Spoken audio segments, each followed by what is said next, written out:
Welcome to Beth's Happy Home. If you're like me, you're ready to start the new year with great goals and you're going to get fit and you're going to eat a better diet and all of those things. And I have a little bit of advice. I've done a ton of research on which ones work and which ones don't, and I've tried out a bunch of them myself.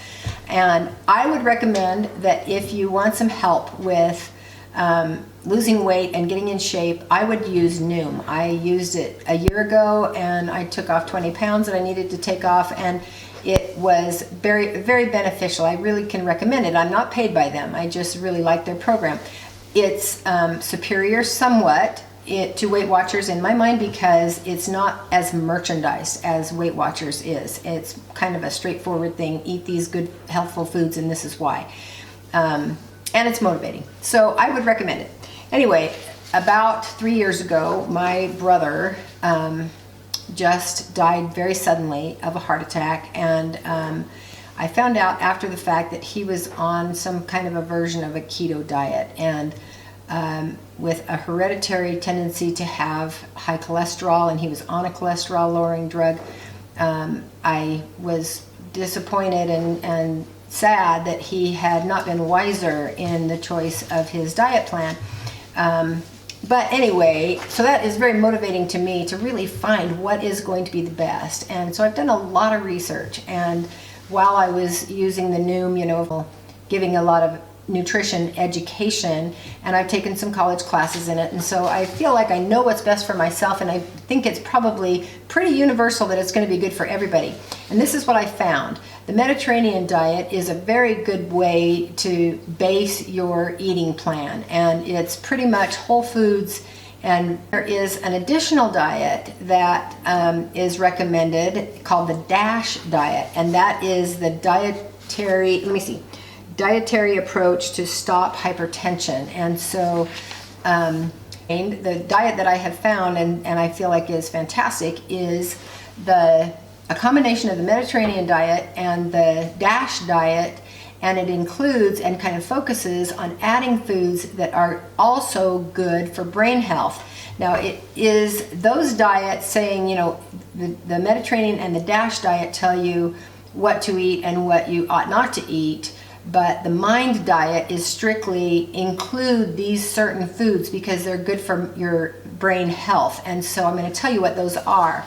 They suggest that you have 2 servings of berries a week and 5 servings of other fruits a week, and that is eaten whole. We're talking about fresh whole fruits or dried, but anyway, a source of the whole fruit so that you get all the vitamins. And then green leafy vegetables every day. Also, another source of vegetables every day that are non-starchy, so not potatoes or sweet potatoes, but rather the vegetables that are just loaded with vitamins.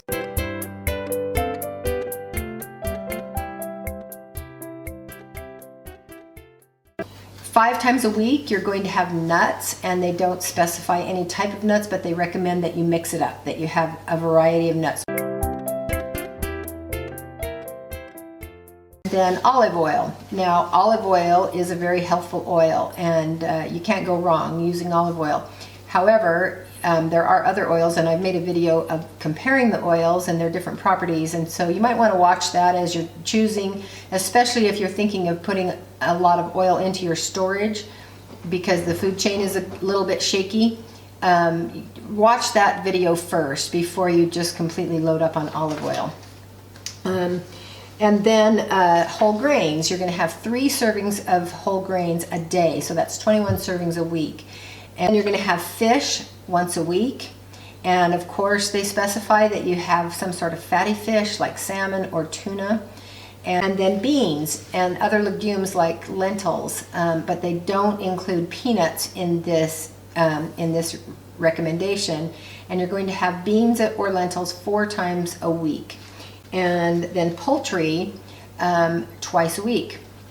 And you might be a little bit surprised that they're recommending poultry specifically, but here's what they have found is that that animal protein can have a distinct benefit to people with Alzheimer's disease, that often when people get older they don't eat as much animal protein, And when they start adding animal protein back into their diet, there's an immediate improvement. And so it's actually important to get some animal protein in your diet. And so they're recommending poultry because it tends to be leaner, and that is also a benefit. You don't want saturated fat that you don't have to have.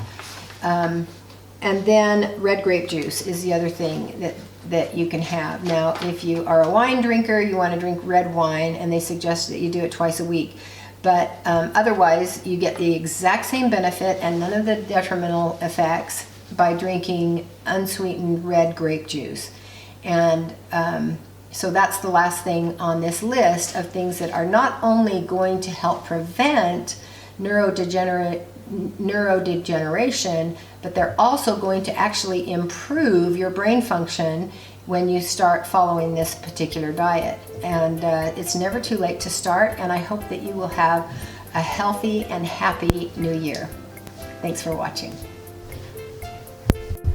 I'm going to post the spreadsheet that has all these recommendations on my blog. You'll find the button that says Beth's Blog up in the red, white, and blue banner at the top of the page. And hopefully that'll be easy to print, and you'll be able to just check it off every day if you decide to follow this ultimate diet plan.